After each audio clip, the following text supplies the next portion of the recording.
Da ne даваат пари на непознати колку тие и да имаат трогателни приказни. Ова денес полицијата им го кажа на штипските пензионери откако во изминатиот период неколку постари лица беа жртва на измамници.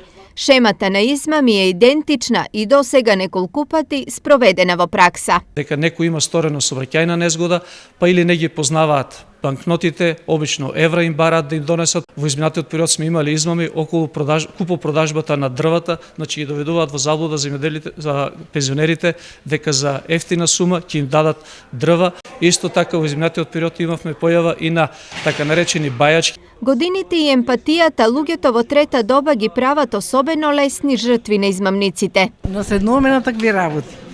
Некој ни излаже нешто и ајде, ми поверуваш, а не треба да веруваме. Немотни сме веќе во моментот да се снајдеме. Исплашеме се и не можеме да се снајдеме како да се заштитиме. Еве имавме во Стопанска банка на една учителка, ја изграба, дури падна жената. Крај на измамите и жртвите може да се стави само со едукација и предупредувања. Ја мислам со овие трибини ќе биде намалено тоа нападот на луѓето кои се пензионери и стари. Инаку само за 2 недели измамници на 20 штипјани им зедоа околу 3000 евра.